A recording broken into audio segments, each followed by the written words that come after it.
দেশে কত আনন্দ। ঈদের নামাজ পড়ে আইসা গরু কুরবানি দেই, মাংস বানাই, তারপরে মানুষের বাড়িতে নিয়ে যাই, আত্মীয় স্বজনের বাড়িতে নিয়ে যাই, কত আনন্দ। যে বেড সেট সব বাইরে বাক করে রোদ দিছে, আপনার এই একসাথে 8-10 জন থাকে তো, তারপর আপনার উলুস হইয়া কামরায় একবার অবস্থা খারাপ বানায় লাই। আপনার মাস 2-1 থাকলেই পুরো রুমের ভিতরে কাঁচরা হয়ে জায়গা।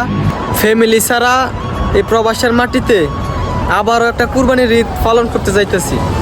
দেশে থাকতে কত মজা করতাম, কুরবানির ঈদ আসলে কত মজা করতাম। আগে আপনার ক্যাপকাট দিয়ে আনলিমিটেড ভিডিও এডিট করতাম, তারপরে ফিল্টার লাগাইতাম। এখন প্রবাসন এসে পড়ছে, ভিডিও ভালো করে এডিট করতে পারি না। সবচেয়ে বড় সমস্যা এই যে এখন আমি কথা বলতাছি, এই ভিডিওর মাঝে কিন্তু অনেক বাতাসের শব্দ শোনা যাইতেছে। এই বাতাসের শব্দটাও আমি রিমুভ করতে পারবো না। রিমুভ করতে হইলে আপনার টাকা কিনে লইতে হইব অ্যাপস। আসসালামু আলাইকুম গাইস, কি অবস্থা সবার, কেমন আছেন সবাই? আশা করি সবাই ভালো আছেন গাইস। আপনাদের দোয়ায় আলহামদুলিল্লাহ আমিও ভালো আছি। ঈদের ছুটি পাইয়া লাইছি 5 দিন।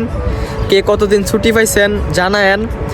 কালকা বসে আইছিল, কালকা আইসা তারপরে ছুটি দিয়ে গেছে। কালকা সারাদিন কাজ করমু, সারাদিন কাজ কইরা বন্ধ 5 দিনের জন্য। ঈদের 2 দিন না 3 দিন পরে খোলা। এই যে তালা নিয়ে নিছি, কিছুদিন আগে তালা আনছিলাম 7 রিয়ালদা। আপনার দেখছি সেম এটার মতো, তার ফ্রাই না দেখি এক সাইজ বড়। তারপর অনেক চেষ্টা করছি গুতায় মুতায় লাগানোর জন্য, লাগাইতে পারছি না। মানে এই এক সাইজ বড়, এক সাইজের জন্য তালাটা লাগছে না। এই কারণে আজকে তালা নিয়ে নিছি দোকানে গিয়া, তারপরে বেড়ারে দেখায়া তারপর আজকে তালা নিয়ে আসবো। সৌদি আরবে এই একটা সমস্যা, এখন ভালো, একটু পরে আবহাওয়া চেঞ্জ হয়ে যাবে।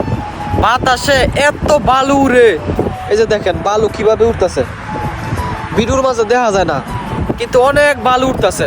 আগে আপনার ক্যাপকাট দিয়ে আনলিমিটেড ভিডিও এডিট করতাম, তারপরে ফিল্টার লাগাইতাম। এখন প্রবাসন এসে পড়ছে, ভিডিও ভালো করে এডিট করতে পারি না।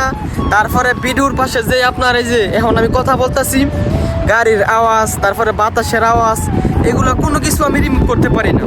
সব প্রবাসন এসে পড়ছে। 6 মাস আগেও শান্তিতে ভিডিও এডিট করতে পারছিলাম, ভিডিওর মাঝে সব কিছু লাগাইতে পারছিলাম, মিউজিক লাগাইতে পারছিলাম। তারপর আপনার এখন ডাউনলোড হয় না, ডাউনলোড দিতে গেলেও আপনার প্রবাসন চায়, টাকা চায়, মানে টাকা দিয়ে কিনতে হইব, মানে ফ্রিতে আর চলে না। আগে কত সুন্দর শান্তিতে এডিট করতাম, এখন মানে ভিডিও করলে উর্ফে আপনার ক্যাপকাটের লোগো এসে পড়ে, মানে শান্তি পাই না। তারপরে ভিডিও এইচডি ডাউনলোড করতে পারি না। সবচেয়ে বড় সমস্যা এই যে এখন আমি কথা বলতাছি, এই ভিডিওর মাঝে কিন্তু অনেক বাতাসের শব্দ শোনা যাইতেছে।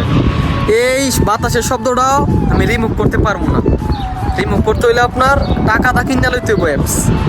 আর টাকাও তো এই দেশি টাকা না, 1 মাসের জন্য আপনার 45 রিয়াল 50 রিয়াল।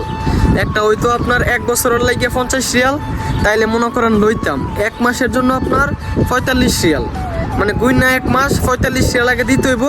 তারপরে 1 মাস চালাইতে পারবো আনলিমিটেড। বড় বড় কন্টেন্ট ক্রিয়েটররা আপনার অ্যাপস কিনা লয়, তাদের ইনকাম আছে, ভিডিও থেকে ইনকাম হয়, তারা কিনা লয়। কিন্তু আমার কোনো ইনকাম নাই।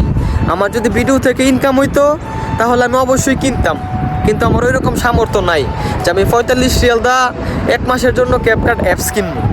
ওই রকম সামর্থ্য আমার নাই।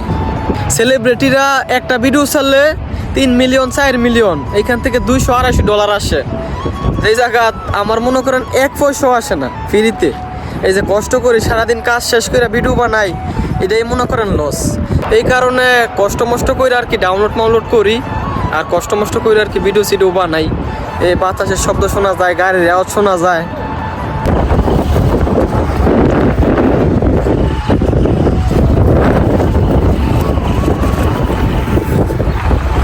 প্রচুর বাতাসের লগে আপনার বালু উড়ে, কিন্তু দেখা যায় না ভিডিওর মাঝে, দেখা যায় না কিন্তু আপনার ঠিকই উঠে। বাকালাতে ঢুকলাম, বাকালাতে ঢুকে দেখতেছি কোন সাইডে তালা রাখছে, খোঁজ জায়গায় দেখতে হইব। তারপরে যদি মিলে তাইলে কপাল বালা। এই যে এই পাশে আপনার তালামালা সব আর কি রাখছে, লোয়া টোয়া। তো দেখতেছি খুঁজা এসে অনেকক্ষণ খুঁজলাম, খুঁজে এই দোকানে পাইলাম না। তারপর আসলাম আরেক দোকানে, এই দোকানে এসে দেখি নাই, কোথাও বড় বড় তালা, মানে এই লক নাই গা, এই লক একটাও নাই গা, সব হয়েছে আপনার তালা। তারপর আর কি করার, বের হয়ে গেলাম। 2 বাকালাতে খুঁজলাম, 2 বাকালাতে 1 বাকালার মাঝেও তালা নাই। এখন দাম্মাম যাইলে তারপর দাম্মাম টানতে বেসার উপায় নাই। 2 বাকালাতে 1 বাকালা তো নাই।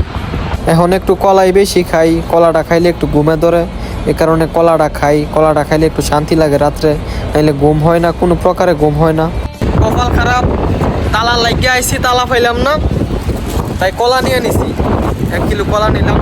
ঠান্ডা খাওয়াতে অনেক বালা, ঠান্ডা খাওয়া ছেড়ে দিছি, খুব কম খাই।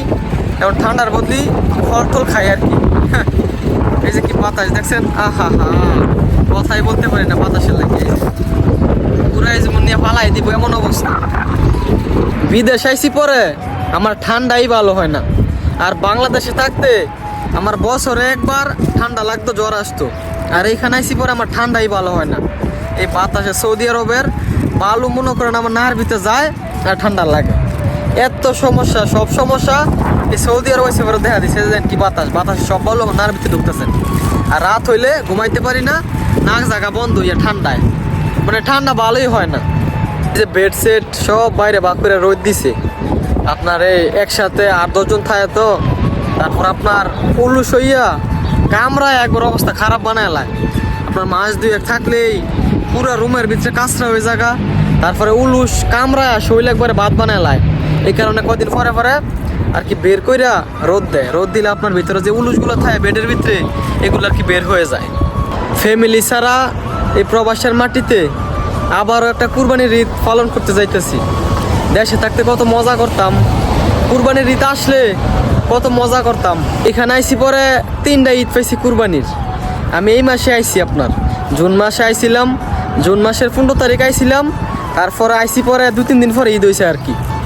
আর আজকে 2 বছর পুরা হয়েছে, মানে 3টা ঈদ পাইছি। আবার কিছুদিন পর হয়েছে একটা, তারপরে 2 বছর দইলই, তারপর আবার একটা পাইছি পুরা বছর শেষ হয়েছে পরে, আবার এই বছর আর একটা, মানে 3টা ঈদ মোট আমি পাইছি সৌদি আরব হয়েছি পরে। দেশে কত আনন্দ, ঈদের নামাজ পড়ে আইসা গরু কুরবানি দেই, মাংস বানাই, তারপরে মানুষের বাড়িতে নিয়ে যাই, আত্মীয় স্বজনের বাড়িতে নিয়ে যাই, কত আনন্দ। সারাদিন মাংস বানাই, মাংস শেষ হইলে তারপর বিকালবেলা মোটর সাইকেল দা নানির বাড়ি, খালার বাড়ি, মানে সবার বাড়িতে দিয়ে আসতাম। খুব মিস করি এই দিনগুলোকে। তো গাইস, আজকের এই ভিডিওটা এইটুকুই। যদি ভিডিওটা ভালো লাগে ভিডিওটা শেয়ার করে দিয়েন। সবাই ভালো থাকেন, সুস্থ থাকেন, আল্লাহ হাফেজ।